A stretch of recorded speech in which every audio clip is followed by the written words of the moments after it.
Hello, everyone. My name is Dr. Abha Rai, and I'm an assistant professor at the School of Social Work, Loyola University, Chicago.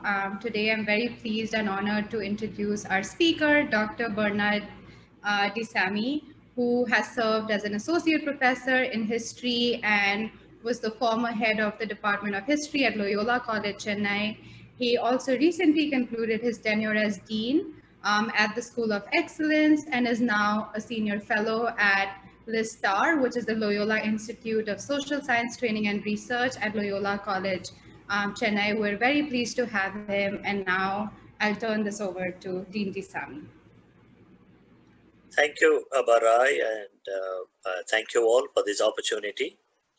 And great to be with Loyola University, Chicago, for participating in this interview. And I have been working on interstate migrants, migration as a whole, and interstate migration in particular in India for the last 20 years. And we are capturing my research and my interventions. They have captured both people who are going out of India to Gulf countries and Southeast Asian countries as workers, that we call it as out migration. And also in the recent times, for the past 10 years, we have been concerned and we have been concentrating on the interstate migrants, namely people who are moving out of the northern and western states, eastern and western states, to the southern states. So that we call it as interstate migrants, and that is what I have been doing. Thank you for this very wonderful introduction. I will now begin by asking you a few questions relating to your work. So I would like to begin by asking you if you can share a little bit about who typically are interstate migrants in India, and do you have any data about where they come from, what is their lifespan and life cycle sort of in India? The interstate migrants are those who are moving out of their own states. India has 28 states and 8 union territories. And those who move out of their states in order to work and earn money. So for the livelihood needs when they leave their homes, mostly last 20 years they have been coming to the southern states. And that is what has increased the number of interstate migrants in the recent times. And the Census of India has captured it in 2001 and in 2011. And the data was out for the 2011 census only in 2019.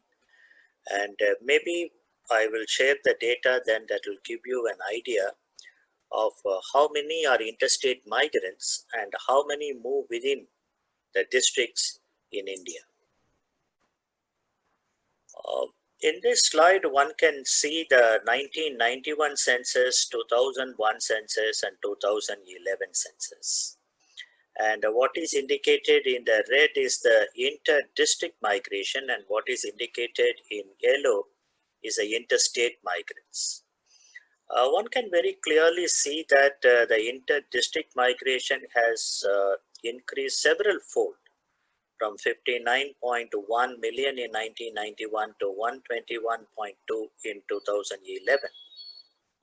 In the same way, the interstate migration also has increased, and the 2011 census has captured it to 56.3 million, which means a lot of people are moving out of the states, and these are the economic migrants, and they decide to leave their homes in order to earn money to support their families and their siblings, or if they are married, they support their children's education. So for these reasons, they move out of their states. And one can also see that the migration that takes place in India is captured as rural to rural, rural to urban, urban to rural, and urban to urban. And the census data of 2001 reported that 57% of the migration are rural to rural. That is also in a way from state to state interstate migration. And 22% rural to urban is very clearly from one state to another state, namely people moving from rural areas to urban metropolis, particularly in southern states, Bangalore, Hyderabad, Trivandrum, Chennai. These are the states, these are the metropolis, big cities to which they come. Reasons for migration also one can see, as indicated in the 2011 census. For work and business, it is 30.3. The yellow color indicates the interstate migration. For education, it is 13.8 million, and marriage 8.1. And the largest migration that takes place in India is the migration due to marriage. Women are the ones who are living, in large number, but that is within the district and inter-district, and then very rarely it is interstate. And these are the reasons why people move out of the states, and particularly for work and for livelihood needs only they reach out. And one may also ask this question, from which states they come to, which states in India? As I indicated earlier, 28 states and 8 union territories in India. The lead source states are Bihar, Chhattisgarh, Jharkhand, Madhya Pradesh, Odisha, Rajasthan, Uttar Pradesh, Uttarakhand, northeastern states like Assam, and other states in northeastern states also. Mizoram, Manipur, all of them. And where do they come? They come to Delhi, they come to Gujarat, they come to Haryana, Karnataka, Maharashtra, Punjab, Tamil Nadu, Kerala, Telangana, Andhra Pradesh. These are the major destination states, and particularly to the metropolis and big cities, they come in large number. These are the hotspots of migration. Roughly 1/6 of India's households has a member who has stepped out of their home in order to be a work-related migrant. As India's economy expands, the numbers are also slowly, yet unmistakably, it is increasing. The red ones indicates more than 25% of the families which has a migrant. And the orange ones indicate 20 to 25. And the yellow ones indicate 10 to 20 households. And the white one indicate clearly that 10% of the households have a migrant. And there are also circles I have indicated here. And those circles indicate the places from where the seasonal migration takes place. The seasonal migration in India is very, clear in the sense that from December to June, May, June. So December, they move out of Odisha, Bihar, Madhya Pradesh, and other places. And they come to the southern states. They also go to Mumbai. And they also go to Gujarat, the western states and southern states. And this is the time mostly the construction work and the bricklaying work are taking place. Because usually December to May, June is the time when there is no rain. And after June, the monsoon begins. So with the rainy season, bricks cannot be made because it is in the open, space. The bricklines and brick manufacturing takes place in the huge open grounds. And in the same way, construction work also gets affected during the monsoon season. So 6 months they go back and then they work as agricultural laborers, either in their own land. Very few of them possess land. And they work as agricultural laborers in the lands of others.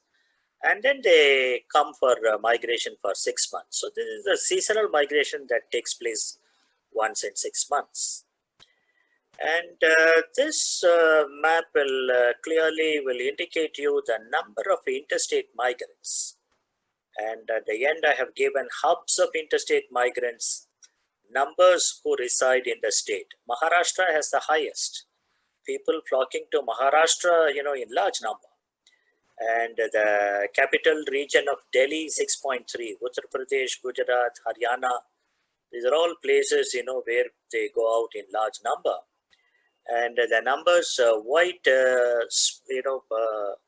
white indicates 100,000 migrants, and pink indicates 100,000 to 300,000, and the yellow indicates 300,000 to 1 million. Where there are reds, very few spots where you have 1 million and more. That is what Maharashtra, is indicating.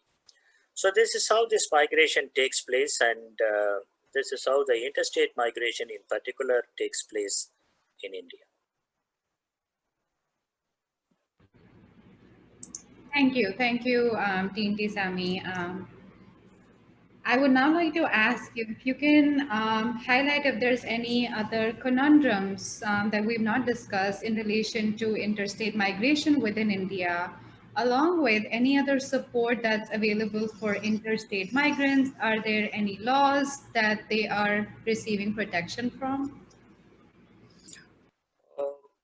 Yeah, the interstate migrants do have problems because India is a country, very diverse country. Diversity is the hallmark of India, and different regions, different cultures, different languages, different food habits, different ways of drinking, even dressing each region. So with this diversity, when people come from one part of India to another part of India, it's a major change. They have to be ready to ready to take up these changes and then to work, including climate, food, and all. So that way, the migrant workers, they face a lot of problems, and particularly in the southern states, it's Dravidian, Dravidian languages are spoken. So whether it is Tamil or Telugu or Kannada or Malayalam, some parts of Kannada, they speak Tulu. These are all Dravidian languages to which the migrant workers from north are not familiar. So in that way, language is a major barrier for them when they come here. And some states have taken up Hindi. Some states, they do study Hindi. But other states, they don't have, Hindi. In that way, they have problems with that. So that is one thing. And I thought that I will share with you one more screen that will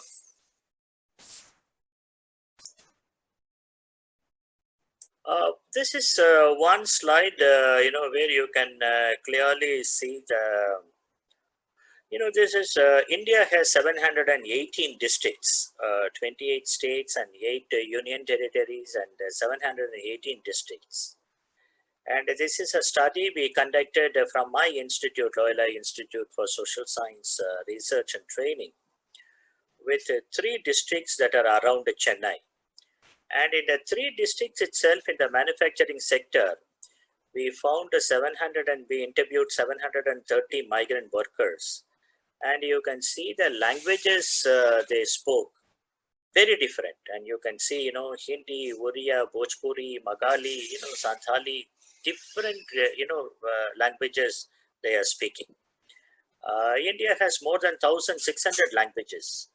And recently, the language, commission very clearly indicated that 850 languages are spoken now.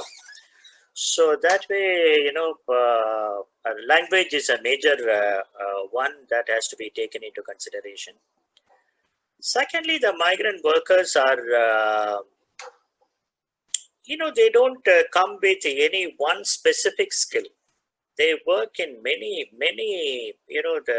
they work in many industrial sectors, or they work in many industrial manufacturing sectors.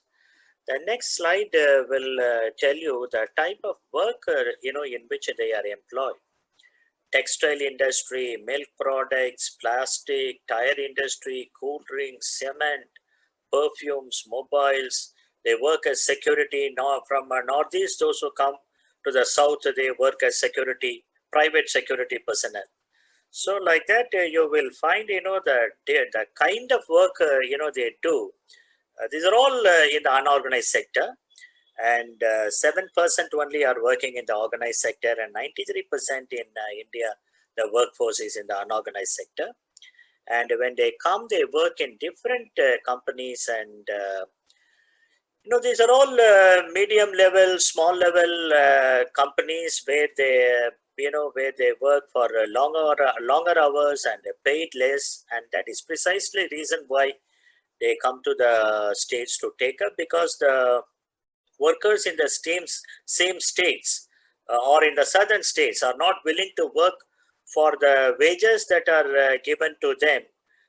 In other words, for much lesser wages they are ready to work, and in that way, they come in large number.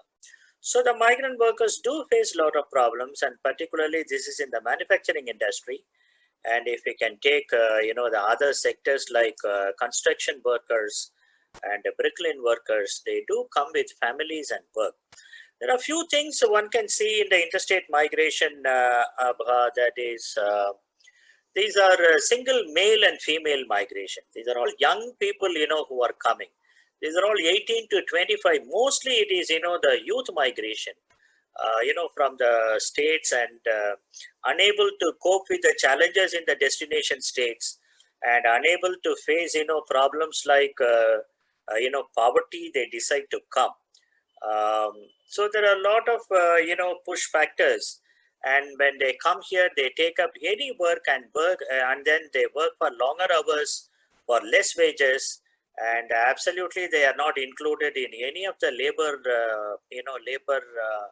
laws, or in the, no labor law protects them. It is hire and fire, and they can be working in the industry or with the employer for, any number of hours and time, and then they can, leave when they wanted to leave. So those are the problems that the migrant workers are leaving. Housing is a problem.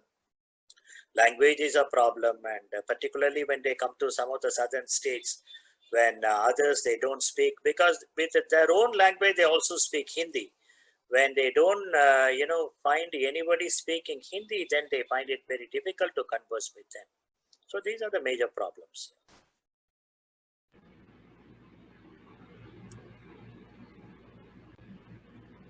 Thank you. So just sort of looking into the future, can you highlight briefly some things that can be done in the future to support interstate migrants, along with focusing on any best practices or current work that you're involved in or as part of your organization? I would like to add one more aspect, namely the migrant workers, when they come here, are they protected? This is one of the questions you asked me earlier. By spelling out the problems, I did not speak on the legal regime.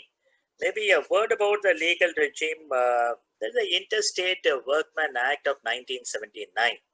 This is the act which is in place supposed to protect the migrant workers. This is the 1979 act. But now in the 2000, the number has, the volume of migration has increased. So that way, this is not the act which is, supporting the migrant workers now. But this work, the Interstate Migration Act of 1979 can protect the migrant workers. But if it is going to be a kind of at a smaller level, but now the volume of migration is a mass migration. So in that way, moving, in large number, it is not protecting them, now. But at the same time, in India, there are 44 labor laws that are protecting them, that are protecting the workers, all kinds of workers, all sectors. But now that has been now clubbed into 4 major codes. And now the demand in India is there can be a 5th code which can protect the migrant workers. safe migration and migrant workers, they can be protected by the 5th code. That is one thing, that being asked. And we have 1996 Construction Workers Act, which protects the construction workers and the bricklayer workers. Because the 2010-11 NSSO data, it indicates that there are 50 million construction and bricklayer workers in India. It's a huge number. And this Construction Workers Act of 1996 is protecting the construction workers and the bricklayer workers. And through this act, every state in India has a welfare board for the construction workers. So Tamil Nadu has a construction workers welfare board, which includes the construction workers from every state. So in that way, insurance is, they can claim the insurance. They have health insurance. They have protection for the children to study. If the children get married, they have financial help. All those things are there in the Construction Workers Act. And there is also a Construction Workers Act cess, which means the companies, when they take a big construction work, they have to pay 1%. And this 1% goes to the Construction Workers Welfare Fund. In that way, there's a huge money that is with the construction workers cess. 28,000 crore is with the union government, and the money is distributed. Each state has also a lot of money. So in that way, construction workers and bricklayer workers are protected to some extent, when you compare with those who are working in the industrial sector. In the industrial sector also, when, in the small scale industries and the industries which I have indicated, they are working. So that is one thing I thought that I will underline. Having said that, the migrant workers also, they move out and then they come to the southern states. States like Kerala, they have responded very well to the interstate migrants. States like Kerala, they require a huge labor force, because in Kerala, their own workers, they have, most of them have gone to Gulf, because there's a Gulf connection between Kerala, there's a destination Gulf. That is what, the workers say in Kerala, because they go to Gulf countries to work and earn money, and they earn more money. So Kerala calls the migrant workers as guest workers. I think they have, the name itself they have changed, and a very dignified name they have given them. They are guest workers. They are replacement workers. They call them as replacement workers, because they have come to replace, our workers to do their work. So they are paid very well in Kerala, and their children are all studying in the government schools. So Kerala has opened up all its government schools to the migrant children, where they study in their own language. In Hindi they can study, in Odisha they can study, in that way they can study. In the same way, the Kerala has constructed also dormitories for the men. Men can, stay, because for them night stay is so important. Housing is so important. And they are single male migration, single female, male and female migration. In that way, they have constructed dormitories for the workers. So in that way, we have good practices like Kerala and Tamil Nadu. Tamil Nadu has included them in the primary education. And, under the system, they study in their own mother tongue. But Tamil Nadu, where, the schools, they teach only Tamil, the government schools, they are Tamil medium schools and English medium schools. But children from Odia and Madhya Pradesh and Telangana, they are taught, the educational volunteers, they come to teach them in Telugu, in Odia, in Hindi, and the books come from North India, from Madhya Pradesh, the Hindi books come. So in that way, children learn, so they are all included. The government order itself is including them in the school education, and the construction welfare board in the states include them. So in that way, inclusion is taking place, but still, their wages are low, and core labor standards are not addressed as far as interstate migrants are concerned. So that is a major concern. But at the same time, the southern states are also extending the social welfare programs to protect the migrant workers. And sending states like Odisha, they have very good models. Orissa has what is called as the seasonal hostels. The districts from where the workers go out in large number, they need not go with their children. They can leave the children in the seasonal hostels. And in the seasonal hostels, they are given mobile phones, they are given accommodation, they are given food, and they can speak to their parents during the evening time, and they can pursue their education, so that children's education need not be it need not be affected, because when the parents leave for seasonal migration to other states. So seasonal hostels are a big hit in Orissa, and so both the sending states and the receiving states are having they have introduced new innovative models in order to protect the interest of the migrants and their families.